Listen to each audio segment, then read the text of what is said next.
کچھ علامات ایسی بھی ہیں کہ اگر اللہ تعالیٰ بندے سے محبت کرتے ہیں اس کی کیا علامات ہیں. ان کی پہلی علامت تو یہ کہ اللہ تعالیٰ جس بندے سے محبت کرتے ہیں اس بندے کے کفیل بن جاتے ہیں، اس کی ساری ضروریات کو خود پورا کرنے والے بن جاتے ہیں، اس کے کاموں کو سنوار دیتے ہیں. جیسے ماں ہوتی ہے تو بچے کو اپنی کوئی فکر نہیں کرنی پڑتی، ماں اس کے لیے کھانے کا انتظام، کپڑوں کا انتظام، پڑھنے کے لیے چیزوں کا انتظام، سارے انتظام ماں کر دیتی ہے، اس لیے کہ وہ باپ کفیل ہوتا ہے. اسی طرح اللہ تعالیٰ جب بندے سے محبت کرتے ہیں اللہ تعالیٰ اس کی ضرورتوں کو خود پورا کروا دیتے ہیں اور اس کے لیے انتظام کر دیتے ہیں. دوسری علامت، اللہ تعالیٰ بندے کو تدبیر سکھاتے ہیں، مشورے دیتے ہیں، یعنی اس کے دل میں موقع کے مناسب بات القاء فرما دیتے ہیں. یہ بھی علامت ہوتی ہے کہ اللہ تعالیٰ بندے سے محبت فرماتے ہیں. اور تیسرا یہ کہ اللہ تعالیٰ اس بندے کے دل میں دنیا کی محبت کو بے وقت بنا دیتے ہیں. ایسے لوگوں کے دل میں دنیا کی محبت کی کوئی جو ہے وہ رمق ہی نہیں باقی رہتی. اس بندے کے اعضاء کو نیک کاموں میں مشغول کر دیتے ہیں. یہ اللہ تعالیٰ کی انعام ہوتا ہے. جب اللہ تعالیٰ کسی بندے سے محبت کرتے ہیں اس کو نیک کاموں میں مشغول کرتے ہیں. وہ کبھی دین کے کام میں پڑھنے پڑھانے میں لگا ہوا ہے، کبھی ذکر کرنے میں لگا ہوا ہے، کہیں اللہ کے دین کی دعوت میں لگا ہوا ہے. اس کے اعضاء آپ کو سارا دن دین کے کاموں میں مصروف نظر آئیں گے. پھر اللہ تعالیٰ اس بندے کو خلوت میں مناجات کی لذت عطا فرما دیتے ہیں. لہذا وہ بندہ جب تہجد میں اٹھتا ہے تو اللہ تعالیٰ سے مناجات کی لذت اس کو نصیب ہوتی ہے. پھر اللہ تعالیٰ مصائب کے ذریعے اس کے معائب کو پاک فرما دیتے ہیں. ذرا غور کیجئے، ماں اپنے بچے کو دیکھے کہ اس نے پوٹی کر دی، بدبو آ رہی ہے، تو ماں اس بچے کو دیکھ نہیں سکتی سال میں، فوراً اس کو پانی کے ساتھ نہلائے گی، صاف ستھرا کرے گی، پھر اچھے کپڑے پہنا کر خوشبو لگائے گی اور اس کے بعد اس کو سینے سے لگا کے پیار کرے گی. بالکل اسی طرح جب اللہ تعالیٰ کسی بندے سے محبت کرتے ہیں اور وہ بندہ کسی گناہ کا مرتکب ہو بیٹھے تو اللہ تعالیٰ کو وہ اچھا نہیں لگتا. پھر اللہ تعالیٰ اس بندے کو پاک کرتے ہیں اور وہ بندہ پانی سے پاک نہیں ہوتا بلکہ دنیا میں اللہ تعالیٰ اس کے اوپر مصیبتیں بھیجتے ہیں، پریشانیاں بھیجتے ہیں. یہ مصائب اس بندے کے عیبوں کو، معائب کو پاک کرنے کے لیے بھیجے جاتے ہیں. اللہ تعالیٰ اس بندے کے سارے گناہوں کو معاف فرما دیتے ہیں. اس لیے حدیث پاک میں فرمایا اذا احب اللہ عبدا ابتلاہ. اللہ تعالیٰ جب بندے سے محبت کرتے ہیں تو اس کو امتحان میں ڈال دیتے ہیں. یہ امتحان اس کے لیے بلندی درجات کا ذریعہ بنتا ہے. ہماری زبان میں کسی نے کہا دکھ سکھاں تو دیواں وار، دکھ سکھاں تو دیواں وار، دکھاں آن ملائم یار. میں دکھوں کو سکھوں پہ قربان کر دوں، ان دکھوں نے مجھے میرے یار سے ملا دیا.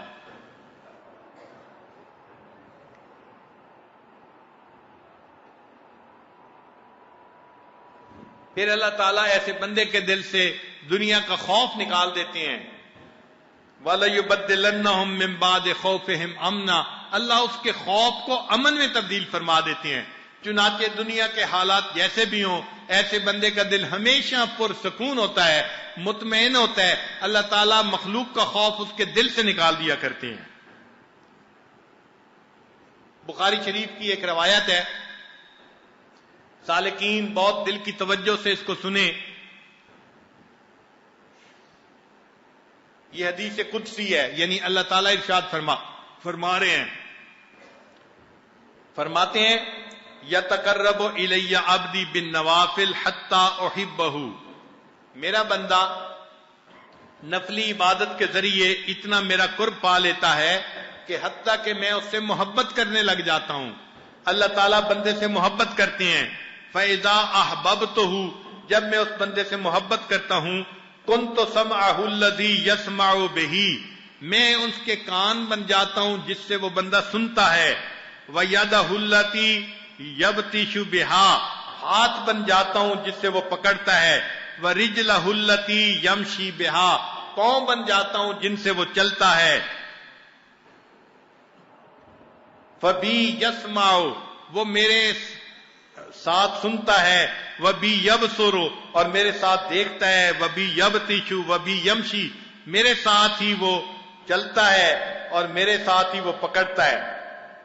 وَلَئِن سَأَلَنِي لَأُعْطِيَنَّهُ، اگر وہ میرا بندہ مجھ سے مانگتا ہے میں اس کو ضرور عطا کر دیتا ہوں. وَلَئِنْ اسْتَعَاذَنِي لَأُعِيذَنَّهُ، اور اگر وہ مجھ سے پناہ مانگتا ہے میں اس کو پناہ عطا فرما دیتا ہوں. اس حدیث مبارکہ کے ذرا معارف پہ غور کیجئے.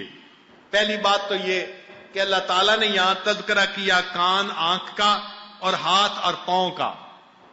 میں کان بن جاتا ہوں، میں آنکھ بن جاتا ہوں، ہاتھ بن جاتا ہوں، پاؤں بن جاتا ہوں.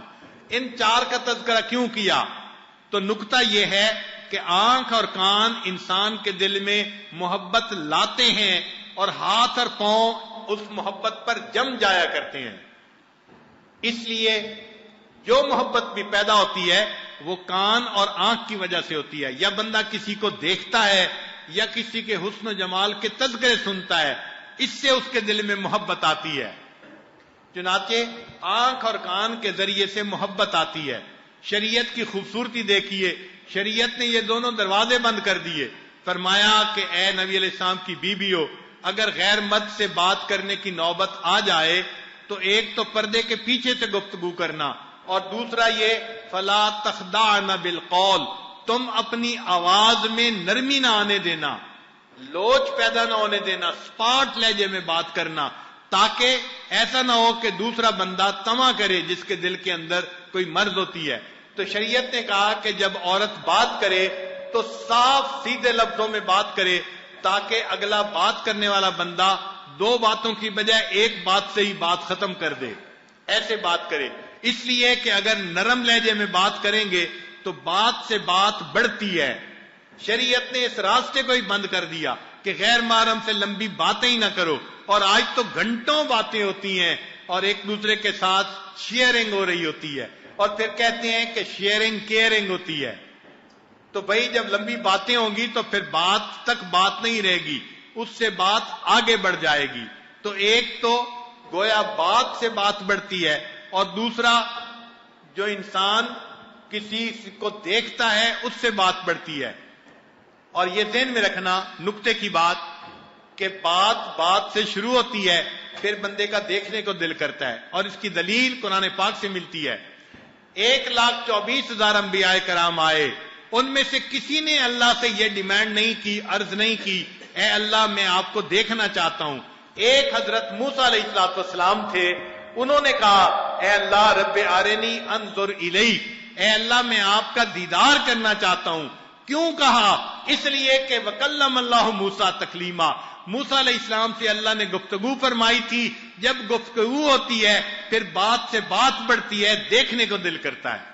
اس لیے نوجوان بچے اور نوجوان بچیاں اس پوائنٹ کو نوٹ کریں کہ غیر محرم سے بات کی نوبت نہ آئے، یہی بہتر اصول ہے. اور اگر آ جائے تو بس ایک دو فکروں میں بات کو سمیٹنا چاہیے، لمبی بات کا کسی کو موقع دینا ہی نہیں چاہیے. آج بات ہوگی، کل پھر ملاقات ہوگی. تو چونکہ آنکھ اور کان یہ محبت لاتے ہیں، اس لیے اللہ نے ان کا تذکرہ کیا، اور اس کے بعد ہاتھ اور پاؤں کا تذکرہ کیا، اس لیے کہ جو محبت دل میں آ جاتی ہے ہاتھ اور پاؤں اس کے اوپر جم جایا کرتے ہیں. پھر یہاں نقطہ دوسرا کہ نبی علیہ السلام کہ اللہ تعالیٰ نے یہاں پر زبان کا تذکرہ کہیں نہیں کیا، میں اس کی زبان بن جاتا ہوں جس سے وہ بولتا ہے، یہ نہیں کہا. ہاتھ کا تذکرہ کیا، پاؤں کا کیا، کان کا کیا، آنکھ کا تذکرہ کیا، اس لیے کہ انسان زبان سے بسا اوقات ایسی بھی بات کر لیتا ہے جو دل میں نہیں ہوتی. تو اللہ نے فرمایا میں زبانی دعووں پہ یقین نہیں رکھتا تمہارے، مجھے تو حقیقت دیکھنی ہے. ہاتھ اور پاؤں تب دل میری محبت پر جمیں گے جب دل میں محبت آئے گی. اس لیے زبان کا تذکرہ نہیں کیا. تو اللہ کی بارگاہ میں زبانی دعوے نہیں چلتے. ہم کریں تو کچھ نہیں اور اپنی زبان سے اللہ کے بڑے عاشق بنتے پھریں، نماز میں سستی، تکبیر اللہ میں سستی، تہجد کی توفیق نہیں، اور بات کریں تو جی ہم تو اللہ کے بڑے عاشق ہیں، ہم تو بڑا ذکر کر رہے ہیں. فرمایا میں تمہارے زبانی دعووں سے جو ہے وہ مطمئن نہیں ہوں گا. اس لیے اللہ نے یہاں زبان کا تذکرہ ہی نہیں فرمایا. پھر ایک اور علمی نکتہ کہ اس میں فرمایا فبی یسمع و بی یبصر. اب ایک طالب علم یہ سمجھتا ہے کہ بی کی بجائے لی کا لفظ ہونا چاہیے تھا. میرے لیے وہ دیکھتا ہے، میرے لیے وہ سنتا ہے. لی جو ہے اظہار کے لیے اس میں غایت اور خصوصیت پر زیادہ دلالت ہے، مگر یہ غلطی ہوتی اس لیے کہ بی کے لفظ میں جو مناسبت ہے وہ لی کے لفظ میں نہیں. چنانچہ جب فرماتے ہیں بی یسمع، اس کا معنی یہ کہ بندہ اس حال میں دیکھتا ہے کہ اللہ اس کے ساتھ ہوتا ہے، اس حال میں سنتا ہے اللہ اس کے ساتھ ہوتا ہے. یہ اس معیت کا تذکرہ تھا جو اللہ تعالیٰ اپنے چاہنے والے بندے کو عطا فرما دیتے ہیں. اسی معیت کا تذکرہ ہے ان اللہ معنا، اسی کا تذکرہ ہے ان اللہ لمع المحسنین، اسی کا تذکرہ ہے ان معی ربی سیہدین، اسی کا تذکرہ ہے اننی معکما اسمع و ارا. یہی محبت تصوف میں بھی مطلوب ہوتی ہے. چنانچہ ہمارے سلسلے کا جو 16واں سبق ہے وہ مراقبہ معیت ہے. گویا سارے ذکر اذکار کرنے کے بعد جو آخری نچوڑ ہوتا ہے وہ یہ کہ اللہ اپنی معیت عطا فرما دیجیے، اور سالک کو ان اسباق کے کرنے پر اللہ تعالیٰ کی معیت نصیب ہوتی ہے. پھر ایک علمی نقطہ اور کہ جو بندہ ایسا بن جاتا ہے وہ مستجاب الدعوات ہوتا ہے. اللہ تعالیٰ فرماتے ہیں وَلَئِن سَأَلَنِي لَأُعْطِيَنَّهُ، وہ ہاتھ اٹھاتا ہے میں اس کے اٹھے ہاتھوں کو قبول کر لیتا ہوں. وہ مجھ سے پناہ مانگتا ہے میں اس کو پناہ عطا فرما دیتا ہوں. چنانچہ اللہ تعالیٰ ایسے محبوب بندے کو اگر مصائب و آلام عطا بھی کرتے ہیں تو وہ اس کے درجات کو بڑھانے کے لیے کرتے ہیں. ہم نے دیکھا بعض لوگ کہتے ہیں او جی ہم دین پہ زیادہ آگے نہیں بڑھنا چاہتے، جو دین پہ آگے بڑھتے ہیں آزمائشیں شروع ہو جاتی ہیں.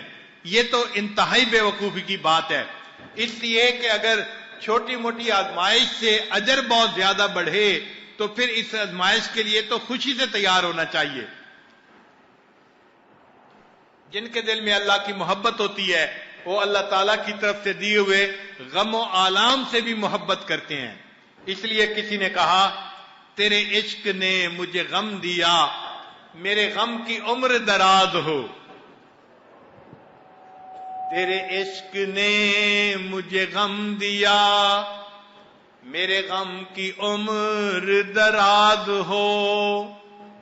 وہ مقام آئے خدا کرے، میرے عشق پہ تجھے ناز ہو. بندہ جب اللہ سے محبت کرتا ہے تو عشق میں ایسا مقام آتا ہے اس کی محبت پہ اللہ کو ناز ہوتا ہے. پھر اللہ تعالیٰ فرشتوں میں تذکرہ فرماتے ہیں دیکھو یہ میرا بندہ نوجوان خوبصورت دل میں گھر کرنے والی بیوی پاس تھی مگر میری محبت نے اس کو جگا دیا، یہ مصلی پہ کھڑا تہجد پڑھ رہا ہے. تو اللہ تعالیٰ اس بندے کی محبت کا فرشتوں میں تذکرہ کرتے ہیں. ایک نقطے کی بات اور بھی سمجھ لیجئے کہ اللہ تعالیٰ جب بندے سے کوئی چیز لیتے ہیں تو دستور یہ ہے کہ پھر اس کو ہمیشہ بہتر کر کے بڑھا کے اس بندے کو واپس فرماتے ہیں. دنیا داری کا مسئلہ نہیں ہے کہ جو لی اتنی بھی نہیں دیتے، اس سے بھی کم دیتے ہیں. اللہ تعالیٰ کا معاملہ اور ہے. اللہ تعالیٰ بندے کو اگر آزماتے ہیں اور اس سے کچھ لیتے ہیں تو جب واپس کرتے ہیں تو پہلے سے بڑھا کر دیتے ہیں، اور اس کی دلیل قرآن پاک سے جو ہے وہ ملتی ہے. ایوب علیہ السلام کو اللہ تعالیٰ نے آزمایا، ان کو بیمار کیا، ان کے بیوی بچے بھی فوت ہو گئے، مال و دولت بھی چلا گیا. پھر اللہ تعالیٰ نے جب آزمائش ختم فرمائی اللہ تعالیٰ فرماتے ہیں وَوَهَبْنَا لَهُ أَهْلَهُ وَمِثْلَهُمْ مَعَهُمْ، ہم نے ان کو ان کے اہل خانہ عطا کیے اور ان جیسے اور بھی ان کو دیے. رحمتا منا وذکرا للعابدین، یہ ہماری طرف سے رحمت تھی، ہماری طرف سے ان کے اوپر ایک انعام تھا، اور یہ تھا کہ بعد میں آنے والے جو نصیحت پکڑنے والے ہیں ان کے لیے بھی یہ ایک یاد رکھنے کی بات ہے. ہم جب لیتے ہیں تو تھوڑا لیتے ہیں، لوٹاتے ہیں تو بہتر لوٹا دیتے ہیں. اسی طرح اللہ تعالیٰ نے سیدنا ابراہیم علیہ السلام سے قربانی مانگی بیٹے کی، تو جب اسماعیل علیہ السلام کی قربانی دی تو اسماعیل علیہ السلام قربان نہیں ہوئے.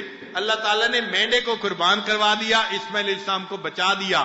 مگر اللہ تعالیٰ پھر قرآن پاک میں فرماتے ہیں کہ ہم نے اسماعیل کی قربانی کے لیے کہا تھا وَوَهَبْنَا لَهُ إِسْحَاقَ وَيَعْقُوبَ نَافِلًا وَكُلًّا جَعَلْنَا صَالِحِينَ۔ پھر اللہ تعالیٰ ایک بیٹے کی قربانی لیتے ہیں اور دیکھو پھر اللہ تعالیٰ اس کے بدلے ان کو اسحاق علیہ السلام اور اسحاق علیہ السلام کو یعقوب علیہ السلام بیٹا عطا فرما دیتے ہیں۔ بیٹا مانگا تھا پوتے تک عطا کر دیا جب واپس دیا۔ تو یہ دستور یاد رکھیے، اللہ تعالیٰ جب لیتے ہیں تھوڑا لیتے ہیں اور بہتر واپس کرتے ہیں۔ اللہ تعالیٰ نے آدم علیہ السلام کو جب جنت سے نکالا تھا اس وقت ان کی ساری اولاد ان کے صلب میں موجود تھی، لیکن اللہ تعالیٰ نے جب ان کو واپس جنت بھیجنے کا وعدہ فرمایا تو ان کی اولاد کو اللہ نے دنیا میں نقطہ کمال پہ پہنچایا، سب صلاحیتیں عطا فرمائیں۔